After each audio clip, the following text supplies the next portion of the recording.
नमस्कार साथियों, गुरुकुल एकेडमी के ऑनलाइन प्लेटफॉर्म में आपका स्वागत है। दोस्तों, आज हम पढ़ेंगे जंतुओं का वर्गीकरण का पार्ट 2। इसमें हम देखेंगे संकार्डेटा। इसमें हम क्या जानेंगे? संकार्डेटा या मेरुरज्जु युक्त या हड्डी युक्त। इससे पहली क्लास में हमने जो पढ़ा था वो हमने पढ़ा था नॉन कार्डेटा संघ, जो बिना हड्डी वाले जीव जंतु थे, उनके बारे में हमने बताया था। आज हम पढ़ेंगे संकार्डेटा। संकार्डेटा कई जो स्थापना या जिसने स्थापना किसने की थी? बोलफोर नामक वैज्ञानिक थे। इन्होंने 1880 में की थी और इस संघ को इसने क्या किया? 2 वर्गों में विभाजित किया। कितने वर्गों में विभाजित किया? 2 वर्गों में। सबसे पहला वर्ग हम देखेंगे। पहला वर्ग जो है हमारा मत्स्य वर्ग है, ठीक है। और दूसरा हमने दूसरा वर्ग हमारा कौन सा? टेट्रापोडा है, ठीक है ना, संकार्डेटा का। सबसे पहले हम मत्स्य वर्ग के बारे में थोड़ा सा जानेंगे। मत्स्य वर्ग क्या होता है?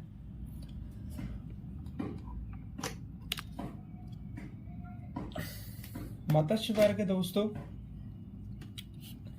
ये कैसे जीव होते हैं? ये जल में रहने वाले जो भी जीव होते हैं वो मत्स्य वर्ग के अंतर्गत आते हैं। जैसे शीत रुधिर वाला, इनका जो खून कैसा होता है? ठंडा होता है, शीत रुधिर वाला होता है। जलीय जंतु होते हैं ये, ठीक है, क्योंकि जल के बाहर ये रह नहीं सकते। दूसरी चीज है, ये जल में तैरने हेतु क्या होते हैं? इनके पास पंख पाए जाते हैं, ठीक है। इनका हृदय जो होता है द्विवेशमी होता है, ठीक है। और केवल अशुद्ध रक्त को ही ये पंप करते हैं, शुद्ध रक्त को पंप नहीं कर पाते, केवल अशुद्ध रक्त को ही इनका हृदय पंप करता है, ठीक है। इनमें क्या होता है? जो श्वसन क्रिया होती है, इनमें जो श्वसन क्रिया होती है वो किसके माध्यम से होती है बच्चों? तो वो गिल्स के माध्यम से होती है, क्लोम के माध्यम से श्वसन क्रिया होती है, ठीक है। जल में ये शुद्ध ऑक्सीजन जो विलीन होती है उसको क्या करते हैं? ग्रहण करते हैं, उसका उपयोग करते हैं। और जो अंतःकंकाल होता है, इनका जो अंतःकंकाल होता है, ठीक है, वो अस्थियों तथा कुछ जीवों का इनका जो कंकाल होता है, जो बना होता है, वो क्या होता है? कुछ का तो हड्डियों का बना होता है तथा कुछ का किसका बना होता है? कुछ जीवों का कंकाल जो होता है वो उपास्थियों का बना होता है। जैसे उपास्थियों का बना हुआ है, ऐसे कौन से जीव है जिनका कंकाल उपास्थियों का बना हुआ था? जैसे एग्जांपल देख सकते हैं, शार्क जो है, इनका जो कंकाल होता है वो उपास्थि का बना होता है। स्कोलियोडन, स्कोलियोडन का भी जो कंकाल होता है वो किसका बना होता है? उपास्थियों का बना होता है, ठीक है। ये समुद्री तथा मीठे जल दोनों में पाए जाते हैं। अगर मत्स्य वर्ग की बात कहूं तो ये कहाँ पर पाए जाते हैं? तो ये कहाँ पे पाए जाते हैं? ये समुद्री जल तथा मीठे जल दोनों में पाए जाती है, ठीक है। अब इनके एग्जाम्पल देखेंगे। मत्स्य वर्ग में कौन कौन से जीव या जंतु आते हैं? तो सबसे पहले हम विद्युत मछली होती है, ये इलेक्ट्रिक फिश होती है। उसके बाद हमारी शार्क होती है, डॉग फिश हुई जिसको हम कुत्ता मीन भी बोलते हैं। इसका कुत्ता मीन का वैज्ञानिक नाम है स्कोलियोडॉन। स्कोलियोडॉन कुत्ता मीन का वैज्ञानिक नाम स्कोलियोडॉन, याद रखेंगे आप, मोस्ट इंपोर्टेंट है। हाथी मीन, ठीक है, एलिफेंट फिश। उसके बाद हाथी मीन का वैज्ञानिक नाम क्या है? चाय मेरा वैज्ञानिक नाम हाथी मीन का। रोहू होता है, ये एग्जाम्पल है मत्स्य वर्ग का। कैटफिश हुआ।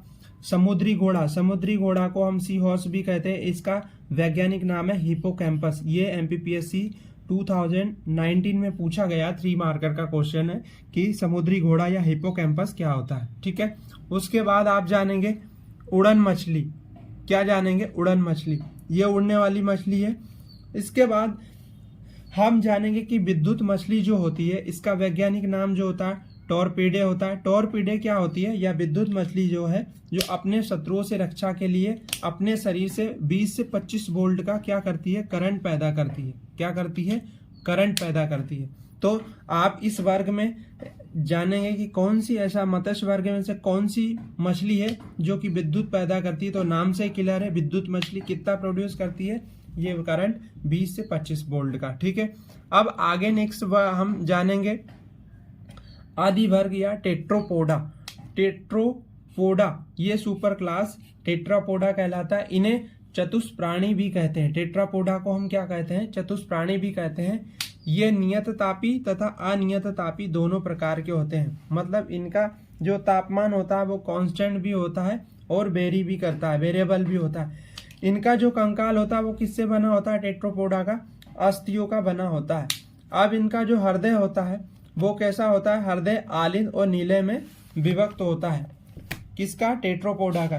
टेट्रोपोडा को 4 उप आदि वर्गों में, 4 वर्गों में बांटा गया। तो ये 4 वर्ग कौन कौन से है, तो सबसे पहले हम जानेंगे वर्ग एम्फीबिया।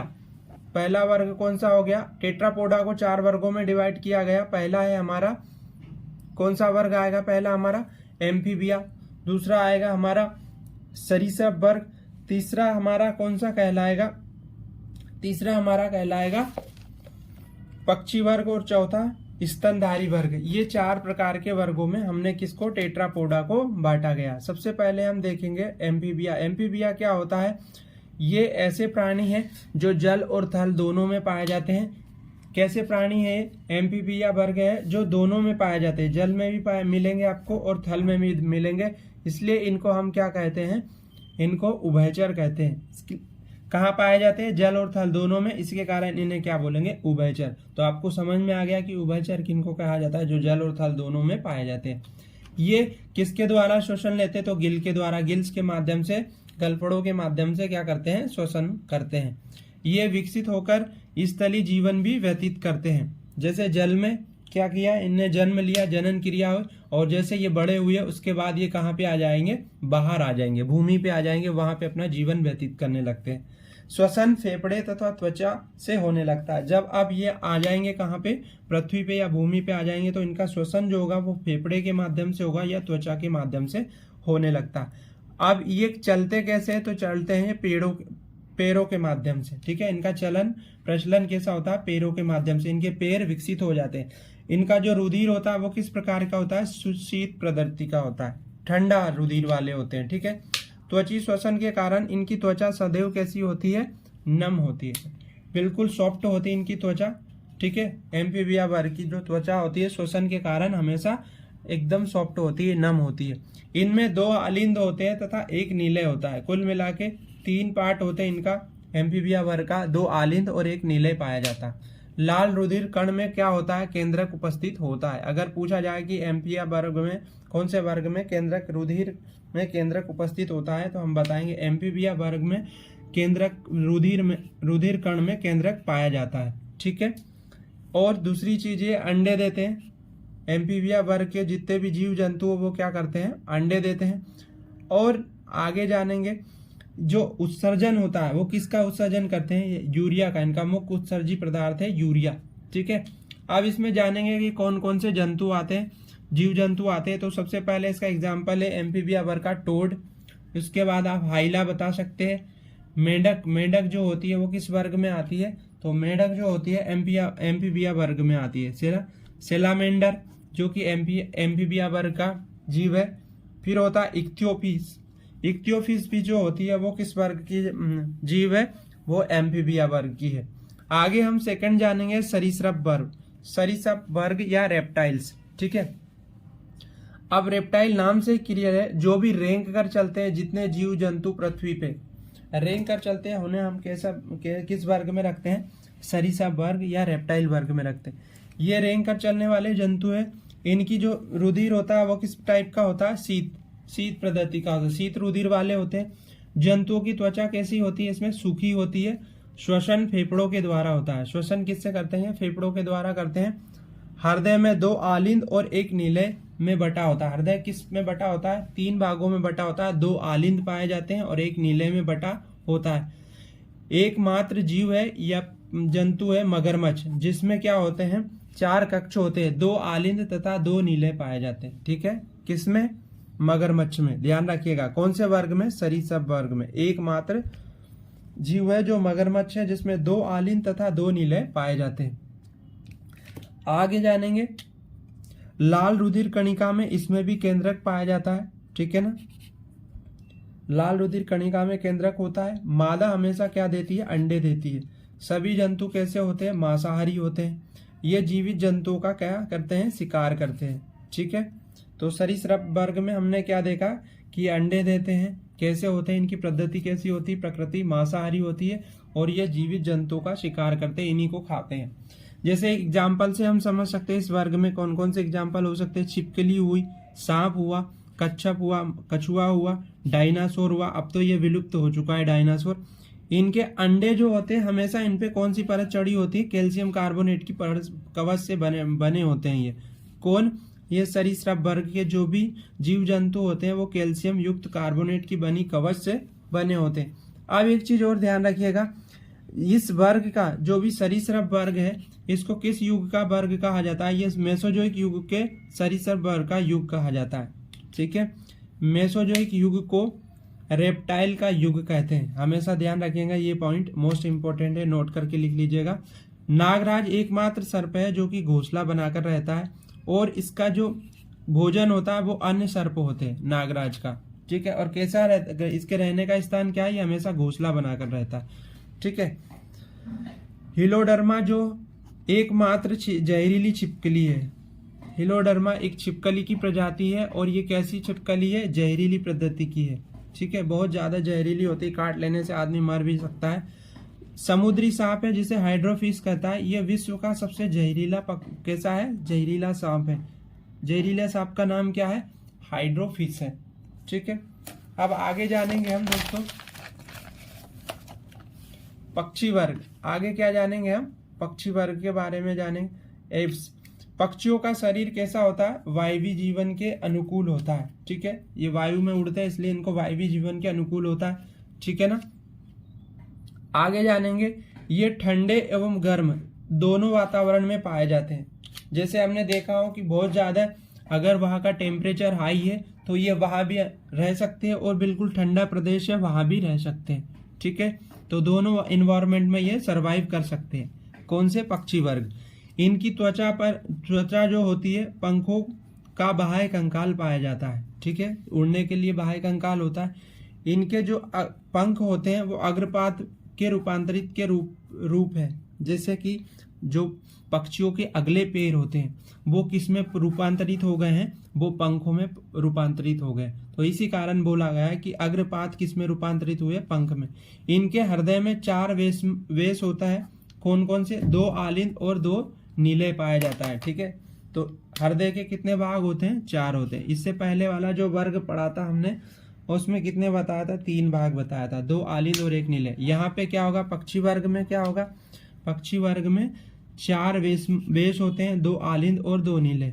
इनके जबड़ों में दांत नहीं पाया जाता। इनकी जो चोंच होती है वो कठोर होती है। अब ये कठोर का कारण है ताकि उससे भोजन पकड़ने में सहायता मिल सके। ठीक है, और जो श्वसन होता है, इनका श्वसन अंग जो होता है पक्षी वर्ग का वो क्या होते हैं, फेफड़े होते हैं। ध्यान रखिएगा इस चीज का। एग्जाम्पल हम सबसे बेस्ट एग्जाम्पल समझ सकते हैं इनका पक्षी वर्ग का, जैसे कौवा, मोर, चिड़िया, तोता, ये सारे हमारे क्या हो गए, पक्षी वर्ग के एग्जाम्पल हो गए। अब हम एकमात्र पक्षी देखते हैं जो कभी उड़ता नहीं। ना उड़ने वाले पक्षी कौन कौन से, जैसे कीवी हुआ, शुतुरमुर्ग हुआ और ईमू हुआ। ये ऐसे पक्षी है जो कभी उड़ते नहीं, ये तेज दौड़ते हैं, कभी उड़ते नहीं। कीवी, शुतुरमुर्ग तथा एमू। ठीक है, सबसे छोटा पक्षी अगर बात की जाए पूरे विश्व में तो कौन सा है, हमिंग बर्ड। कौन सा है, हमिंग बर्ड। हमिंग बर्ड जो है विश्व का सबसे छोटा पक्षी है। सबसे बड़ा पक्षी की बात करूं तो सबसे बड़ा पक्षी कौन सा है, एल्बाट्रॉस, एल्बाट्रॉसिस। ये सबसे बड़ा पक्षी है विश्व में। भारत में सबसे बड़ा चिड़ियाघर कौन सा, अलीपुर, कोलकाता। और अगर विश्व में सबसे बड़ा चिड़ियाघर हो तो दक्षिण अफ्रीका में। कहाँ पे स्थित है, दक्षिण अफ्रीका में। अब हम जानेंगे स्तनधारी वर्ग या मेमलिया। चौथा पॉइंट लिखिए, स्तनधारी या मेमलिया। तो स्तनधारियों में क्या होते हैं, जो बच्चों को जन्म देते हैं वो सारे कौन से कहलाएंगे, स्तनधारी होते हैं। ठीक है ना, तो ये त्वचा पर श्वेत ग्रंथियां एवं तेल ग्रंथियां पाई जाती है। ठीक है, स्तनधारी वर्ग में सभी जंतु उच्च तापी होते हैं और नियत तापी होते हैं। ठीक है, ये उच्च ताप को भी सहन कर सकते हैं और कांस्टेंट टेम्परेचर को भी सहन कर सकते हैं। इनका हृदय 4 चेम्बर होते हैं। हृदय कितने, 4 वेशमी होते हैं। ठीक है, 2 आलिंद और 2 नीले। दांत जीवन में 2 बार निकलते हैं, किसके, स्तनधारी वर्ग के, इसलिए इन्हें द्वारदंती कहते हैं। ठीक है, एक बार बचपन में और एक बार बचपन के बाद बुढ़ापे में भी आते हैं, इसके कारण इन्हें द्वारदंती कहते हैं। ठीक है, लाल रुधिर कण में केंद्रक नहीं पाया जाता। ध्यान रखिएगा, अभी हमने सरीसृप वर्ग पढ़ा, पक्षी वर्ग पढ़ा, उसमें हमने क्या देखा था कि रुधिर वर्ग में केंद्रक होता था, मगर यहाँ पे स्तनधारी वर्ग में केंद्रक में रुधिर में केंद्रक नहीं होता है। केवल ऊंट और लामा जो एकमात्र एग्जाम्पल है, इन दोनों को छोड़कर किसी भी स्तनधारी वर्ग में जो आपका रुधिर होता है उसमें केंद्रक नहीं पाया जाता। बाह्य कर्ण उपस्थित होता है, कान अलग से उपस्थित होते हैं बाह्य। स्तनधारी वर्ग में 3 उपवर्गों में बांटा गया। पहले प्रोटोथीरिया, दूसरा मेटाथीरिया और थर्ड होता है यूथीरिया। यूथीरिया को हम प्लेसेंटिलिया भी कहते हैं, प्लेसेंटिलिया भी कहते हैं। ठीक है,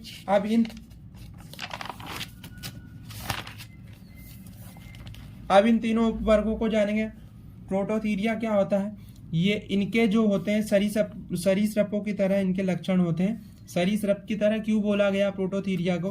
क्योंकि ये जो स्तनधारी वर्ग है ये हमेशा अंडे देते हैं, शिशु को जन्म नहीं देते। इनमें स्तनाग्रोह तथा कर्ण पल्लवों का अभाव होता है। ठीक है ना, किस चीज का अभाव होता है यहाँ पे? इसमें स्तन नहीं होते हैं और कर्ण भी नहीं पाए जाते हैं। किसमें? प्रोटोथीरिया वर्ग में।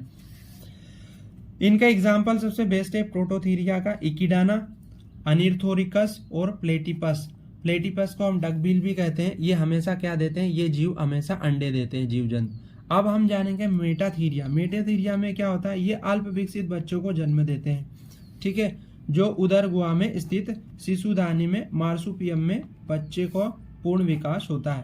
जैसे कि एक प्रकार की थैली होती है, बच्चे को अल्प विकसित जो बच्चा जन्म लेता है उसको एक थैली में ये क्या करते हैं, वहां पे बच्चे को क्या करते हैं डेवलपमेंट होता है बच्चे का। ठीक है, ये शिशुदानी एक प्रकार की थैली है जिसे हम मार्सुपियम कहते हैं। यहाँ पे बच्चों का क्या होता है? पूर्ण विकास होता है।